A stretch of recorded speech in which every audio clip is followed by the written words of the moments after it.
هذا القرآن يوحدنا. أعوذ بالله من الشيطان الرجيم. بسم الله الرحمن الرحيم.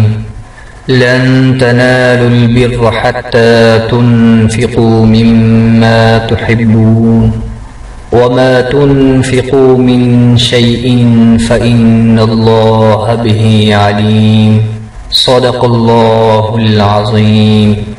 سورہ آل عمران میں جن مضامین کو خاص اہمیت کے ساتھ بیان کیا گیا ہے ان میں انفاق فی سبیل اللہ کا مضمون بھی ہے. چوتھے پارے کے آغاز میں اس مضمون کی مناسبت سے ایک اہم ہدایت دی گئی ہے کہ نیکی کا کمال درجہ اس وقت تک حاصل نہیں ہو سکتا جب تک کہ اللہ تعالی کی راہ میں اپنی پسندیدہ چیزوں کو نہ لگایا جائے. مطلوب تک پہنچنے کے لیے محبوب کی قربانی اور ایثار ضروری ہے.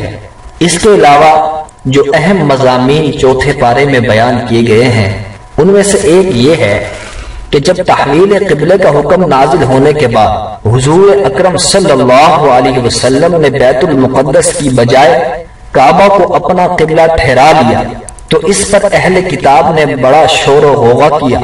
وہ کہنے لگے بیت المقدس کعبہ سے افضل ہے اور اسے زمین پر اللہ تعالیٰ کا پہلا گھر ہونے کا شرف حاصل ہے. اللہ تعالیٰ ان کی ترتیب فرماتے ہوئے بیت الحرام کی 3 خصوصیات بیان فرماتے ہیں. پہلی یہ کہ اس روئے زمین پر کعبہ سب سے پہلی عبادت گاہ ہے. دوسری یہ کہ اس میں ایسی واضح نشانیاں پائی جاتی ہیں جو اس کے شرف اور فضیلت پر دلالت کرتی ہیں جن میں مقام ابراہیم، زمزم اور حتیم شامل ہیں. تیسری بات یہ کہ جو شخص حرم میں داخل ہو جائے اسے امن حاصل ہو جاتا ہے. اس سپارے میں مسلمانوں کو حکم دیا گیا ہے کہ وہ اللہ سے ڈرتے رہیں جیسا کہ اس سے ڈرنے کا حق ہے. اس پارے میں یہ بات بھی بیان فرمائی گئی ہے کہ امت مسلمہ تمام امتوں سے افضل اور بہترین امت ہے اور اس کے افضل ہونے کی وجہ یہ ہے کہ دوسری امتوں کے برعکس یہ ان تمام چیزوں پر ایمان رکھتی ہے جن پر ایمان رکھنے کا اللہ تعالیٰ نے حکم دیا ہے. علاوہ ازیں یہ امر بالمعروف اور نہی عن المنکر کرتی ہے جو دینی ذمہ داری اور مذہبی فریضہ ہے. حضرت عمر رضی اللہ تعالی عنہ کا قول ہے جس کا دل چاہتا ہے کہ اس کا شمار اس امت میں سے ہو اسے چاہیے کہ وہ اس بارے میں اللہ کی شرط کو پورا کرے. اس بارے میں اللہ تعالیٰ نے منافقوں کی منافقت کو بیان فرمانے کے بعد غزوہ بدر کا ذکر کیا ہے جسے تمام اسلامی غزوات کا تاج ہونے کا شرف حاصل ہے. اس غزوے کے شرکاء نے جہاں خود جرأت اور بہادری کی انوکھی مثالیں قائم کی ہیں وہیں انہوں نے اللہ تعالیٰ کی قدرت اور غیبی مدد کے مظاہر اپنی آنکھوں سے دیکھے.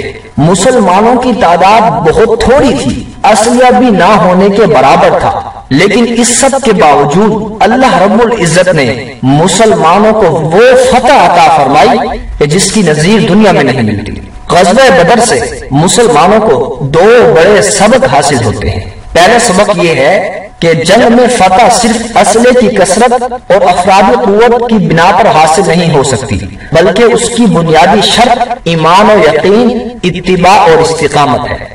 دوسرا سبق یہ حاصل ہوتا ہے جب تک مسلمان حق پر ثابت قدم رہیں گے اور اللہ کی رسی کو مضبوطی سے پکڑے رہیں گے انہیں اللہ کی مدد حاصل رہے گی اور وہ غالب ہوتے رہیں گے. غزوہ بدر کا ذکر تو سورہ آل عمران میں ضمناً آیا ہے ورنہ اصل چوتھے سپارے میں غزوہ احد کا بڑا تفصیل سے ذکر ہے. غزوہ احد میں مسلمانوں کی تعداد کثیر تھی اور مسلمانوں کے پاس ساز و سامان بھی بہت زیادہ تھا.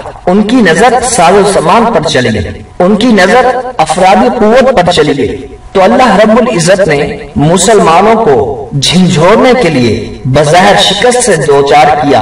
لیکن غزوہ احد جو بظاہر شکست تھی لیکن حقیقت میں اللہ رب العزت نے اسے فتح بنا دیا.